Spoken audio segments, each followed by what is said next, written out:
the H-1B visa program, a move that could in fact significantly impact the U.S. technology sector. The H-1B visa allows U.S. employers to hire foreign professionals in specialized fields such as engineering, science and IT.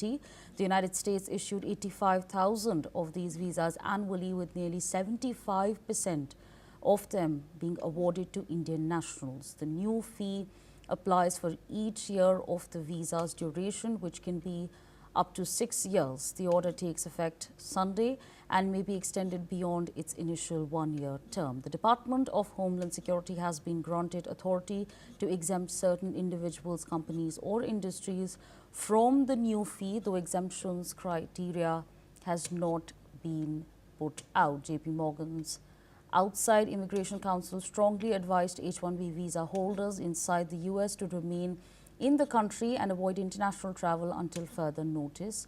In fact, employees currently outside the U.S. have been urged to return before the deadline on September 21st to avoid complications. Meanwhile, Microsoft issued a similar advisory to its global workforce. The company strongly recommended that H-1B and H-4 visa holders return to the U.S. immediately and stay in the country until further clarification is issued. Employees were cautioned about travel disruptions and legal uncertainty stemming from the new visa fee. Amazon echoed the concerns in a note seen by Reuters, advising H-1B and H-4 visa holders to return to the U.S. before September 21st deadline. The company also instructed those already in the country to remain in the U.S. for the time being. Still with us on the broadcast is Mr. Keith Vaz. Sir, I'd like to understand from you, Microsoft, Amazon, Meta, JP Morgan have all rolled out advisories for employees following the H-1B order. Will this move cause more harm to the U.S. than good? What is your assessment? It would cause immense harm to the United States of America because they need these skilled workers, because these great American companies in Silicon Valley are powered by Indians.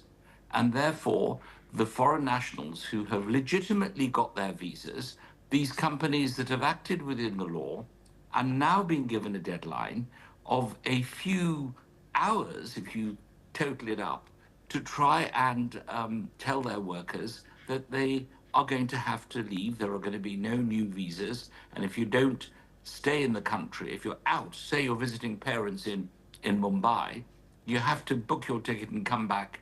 This is just cause chaos for these industries, chaos to the immigration system.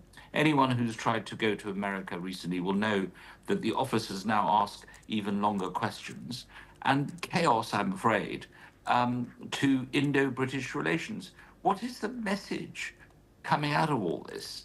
How can it be in America's interest to do this? They did this recently to the South Koreans, and ICE moved in to remove a lot of South Korean workers. What is the point of this drama? How is that going to restore confidence in the American system? I don't understand, is the answer to this, why President Trump is doing this, other than creating another story and more drama. Madness, if you ask me. Right, absolutely. I request you to stay on with us.